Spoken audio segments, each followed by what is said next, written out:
C'est comment une première journée à Matignon? C'est un stress assez fort, parce qu'on commence d'abord à avoir à s'entourer, puisqu'au départ, on arrive avec son directeur de cabinet. On est 2 dans cette grande maison. Et il faut passer à 40 en 3-4 jours. Il faut qu'il y ait un cabinet qui fonctionne.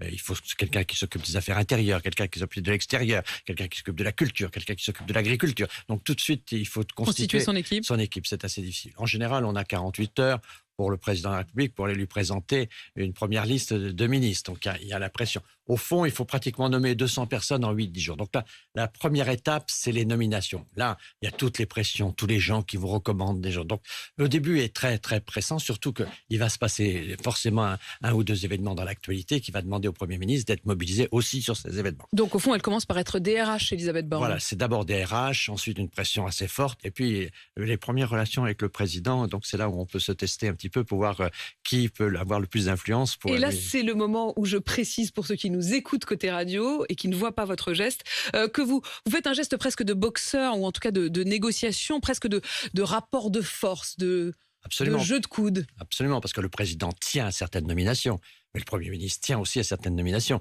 Donc, naturellement, c'est le président le plus fort. Mais néanmoins, le Premier ministre, il a quand même sa capacité de résilience. Donc, c'est sans doute le premier petit rapport de force. C'est là où on se mesure. C'est là où les deux fauves un peu se sentent et commencent à construire le respect. Sauf que là, est-ce qu'on peut dire d'Elisabeth Borne que c'est un fauve? Est-ce qu'elle a été choisie pour ça, ou au contraire parce que précisément, peut-être, elle ne l'est pas? Je pense qu'elle a quand même des qualités assez exceptionnelles, franchement. Elle est au niveau de la fonction, elle a expérience et compétences. Moi, je l'ai vue comme préfète de région en Poitou-Charentes. Elle était préfète en Poitou-Charentes quand vous-même vous en étiez élu. Voilà. Et donc, je l'ai vu travailler. Contrairement au cabinet, le préfet, il est en première ligne. Quand il y a un accident, quand il y a un problème, quand il y a des manifestations, le préfet ne va pas chercher quelqu'un d'autre. C'est lui qui doit assumer.